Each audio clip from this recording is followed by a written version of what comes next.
ದೆಹಲಿ ಮಾಜಿ CM ಕೇಜ್ರಿವಾಲ್ಗೆ big relief ಸಿಕ್ಕಿದೆ. ಅಬಕಾರಿ ನೀತಿ ಪರಿಷ್ಕರಣೆಯಲ್ಲಿ ಅವ್ಯವಹಾರ ಆರೋಪ ಕೇಳಿಬಂದಿತ್ತು. ಈಗ ದೆಹಲಿ ನ್ಯಾಯಾಲಯ ಅದನ್ನ ಮುಕ್ತಗೊಳಿಸಿದೆ.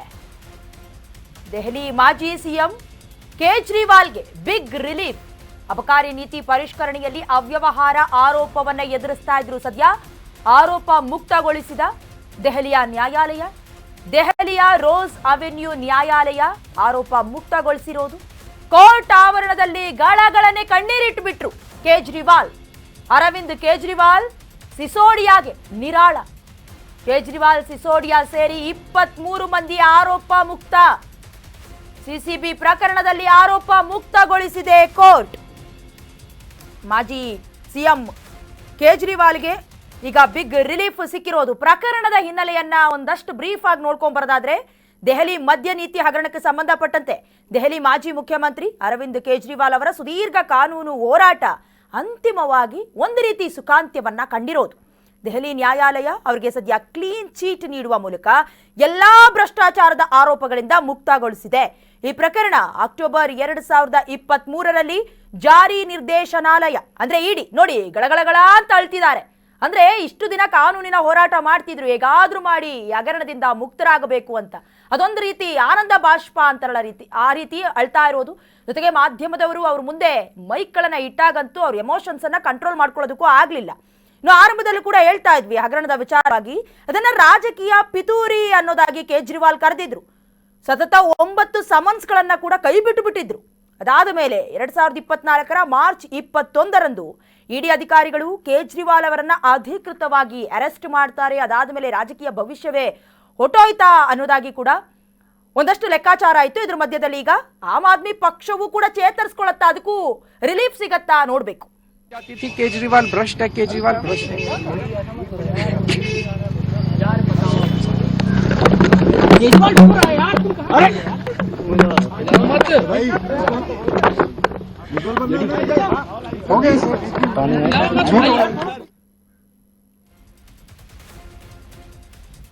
ಸರ್ಕಾರದ 2021-22ರ ಅಬಕಾರಿ ನೀತಿ ಪರಿಷ್ಕರಣೆ ನಡೀತಾ ಇತ್ತು. ಅಬಕಾರಿ ನೀತಿ ಪರಿಷ್ಕರಣೆಯಲ್ಲಿ ಅವ್ಯವಹಾರದ ಆರೋಪ ಕೇಳಿಬಂದಿತ್ತು. ಹಗರಣದ ಮೂಲಕ ಸರ್ಕಾರಕ್ಕೆ ಬರೋಬ್ಬರಿ 2,000 ಕೋಟಿ ನಷ್ಟವಾಗಿತ್ತು. ಸಿಎಜಿ ವರದಿ ಮೂಲಕ ನಷ್ಟ ಅನ್ನೋದಾಗಿ ಆರೋಪಿಸಲಾಗಿತ್ತು. ಇದೀಗ ಪ್ರಕರಣದಿಂದ ಕೋರ್ಟ್ ಮುಕ್ತಗೊಳಿಸಿದೆ. ನೋಡಿ, ಸರ್ಕಾರದ 2021-22ರ ಅಬಕಾರಿ ನೀತಿ ಪರಿಷ್ಕರಣೆ ಆಗ್ತಾ ಇತ್ತು. ಆ ಅಬಕಾರಿ ನೀತಿ ಪರಿಷ್ಕರಣೆಯಲ್ಲಿ ಬಹಳ ದೊಡ್ಡ ಮಟ್ಟಿಗೆ ಅವ್ಯವಹಾರ ಆಗಿದೆ. ಇದರಿಂದ ಸರ್ಕಾರಕ್ಕೆ ಬರೋಬ್ಬರಿ 2,000 ಕೋಟಿ ರೂಪಾಯಿ ನಷ್ಟವಾಗಿದೆ ಅನ್ನೋದಾಗಿ ಸಿಎಜಿ ರಿಪೋರ್ಟ್ ಅನ್ನ ಮಾಡ್ತು. ಅದಾದ ನಂತರದಲ್ಲಿ ಈಗ ಅದೆಲ್ಲವೂ ಕೂಡ ಸುಳ್ಳು ಅನ್ನುವಂಥ ರೀತಿ ಅನ್ನೋದಕ್ಕಿಂತ ಹೆಚ್ಚಾಗಿ ಆರೋಪದಿಂದ ಮುಕ್ತಗೊಳಿಸಿದೆ ಕೋರ್ಟ್.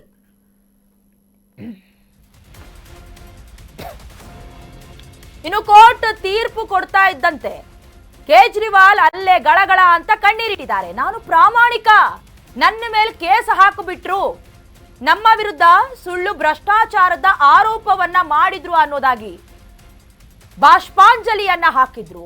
ಆಪ್ ಪಕ್ಷವನ್ನ ಮುಗಿಸೋದಕ್ಕೆ ಅಂತಲೇ ಸಂಚನ್ನ ರೂಪಿಸಿದ್ರು ಅಂತ ಕೇಂದ್ರ ಸರ್ಕಾರದ ವಿರುದ್ಧ ಅರವಿಂದ್ ಕೇಜ್ರಿವಾಲ್ ಆರೋಪಿಸಿದ್ರು. ಈ ಹಿಂದೆ ಕೂಡ ನನ್ನ ಪಕ್ಷವನ್ನ ಮಟ್ಟ ಹಾಕೋದಕ್ಕೂ ಮಾಡಿದಂತಹ ಪ್ರಯತ್ನಗಳು ಅನ್ನೋದಾಗಿ ಬಹಳಷ್ಟು ಬಾರಿ ಹೇಳಿಕೆಗಳನ್ನ ಕೊಡ್ತಾ ಇದ್ರು. ನಾನು ಪ್ರಾಮಾಣಿಕ, ನನ್ನ ಮೇಲೆ ಬೇಕಂತ ಕೇಸ್ ಹಾಕಿದ್ರು, ಭ್ರಷ್ಟಾಚಾರದ ಆರೋಪವನ್ನ ಹೊರಿಸಿದ್ರು.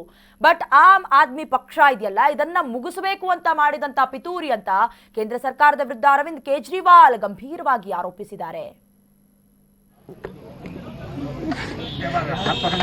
मैंने केवल अपनी जिंदगी में ईमानदारी कमाई है,